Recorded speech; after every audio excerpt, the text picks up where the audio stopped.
example, if I get it close to where the oscillator is, right here, you can really hear it squeal. So I'm right next to the oscillator coil.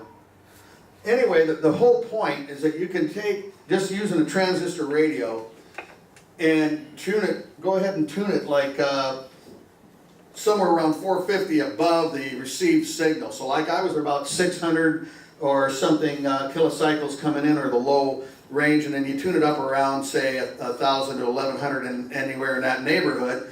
You're trying to get it to where you're at the IF. And you just hold it up to the radio, and then you start tuning the radio back and forth, and then you'll hear that. Well, what does that tell you? That tells you right there that the oscillator's working. You can hear that through the speaker of the transistor radio. So you know that the front end section of the radio at least is working all the way up through the IFs and into the detector. So you have a problem someplace past that, and in this particular case happens to be that we've got the volume turned all the way down. But even though the volume's all the way down, the radio is still going to be functioning with that oscillator at full value. Houston just had 2 more teams in the...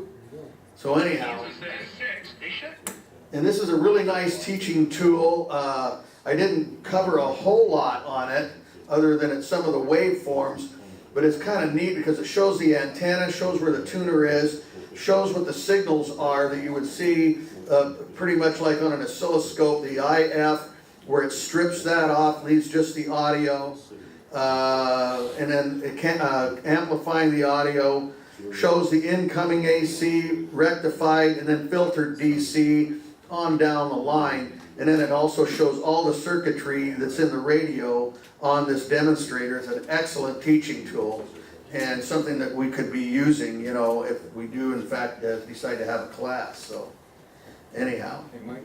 Question? Any questions, Ed? Yeah, the term All-American 5, does that imply that this particular circuit using, you know, in-series tubes for your voltage supply, was that invented here in America? And who actually came up with that idea? Does anyone know? I'm not sure who made the first All-American 5 AC/DC radio. It had to probably have been like back in the 30s, and who coined the phrase All-American 5 radio. You'd have to read back and maybe find some history about that, but that's a good question. I'm just curious about that. Yeah. The one thing that's really interesting, if you stop and think about the super heterodyne circuit and how it works, and the coming up with the IF, whereas previous, all we had before that was TRFs and some kind of example or close to that are off of that. Like there was a few different types of TRFs, but the guy that invented that was Edwin Armstrong, Right. and he was an absolute genius to think about this. Think about if there was never anything such as this, and you never had an IF and that type of thing, for somebody to just come up and just think of that kind of concept on their own, and then of course do all the testing and everything you needed to do to make it work. It's an absolute work of genius, you know, and a lot of the stuff, the designs that they came up with early on are absolutely phenomenal by that kind of thing. Unfortunately, the guy was quite eccentric, and eventually, if you read about Edwin Armstrong and his life, it's a sad tale. He had a lot of legal battles with David Sarnoff and RCA, and eventually committed suicide. But he did some strange things. He liked to climb high towers, so he was rather eccentric and that. But he was at the same time a pure genius about this sort of stuff. So we can all thank the fact that he invented the super heterodyne radio and the concept of the IF. But when he jumped out the window, it wasn't such a traumatic thing because he was used to. Yeah, he was used to high places, all right, but he very quickly ended up at the end. Okay, that pretty much covers the Tech Talk. Any questions, Brian? Yeah. to kind of go back to the very beginning of your talk. Yeah. So whatever got you interested in old radios to begin with? Well, that's quite a story. I had family heirloom 1946 Philco console, rather, a 46, that's 1226. And I used to like to turn that radio on back in the 80s and 90s when I first got married. It was actually my wife's radio and her family. Long story short, anyway, it quit working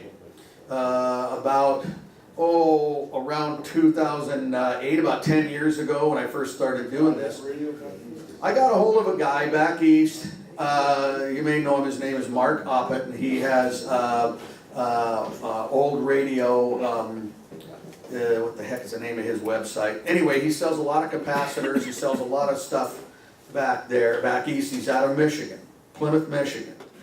Anyway, I got a hold of him online, and the guy was so nice. I told him I wanted to be able to fix the radio, and he helped me do it. He told me how to solder the capacitors in the radio. He said, you want to do this first? And, you know, and I knew how to at least solder, you know, to a point. Hopefully I'm better at it now. But anyway, I soldered the capacitors in there, and he told me how to check the resistors, all this other stuff.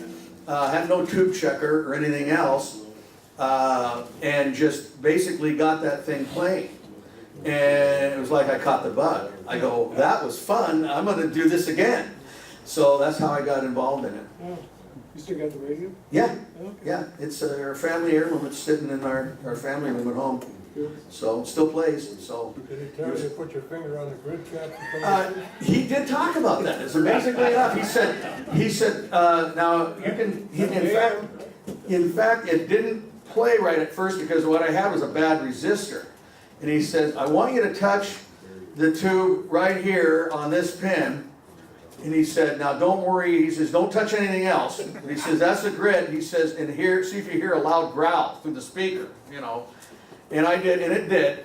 And then, you know, he was careful to tell me what not to touch, you know. But actually, that's true. He did tell me to touch the grid so I could get a growl through the radio. And he helped me figure out it did have an open resistor in the circuit. And so I replaced that.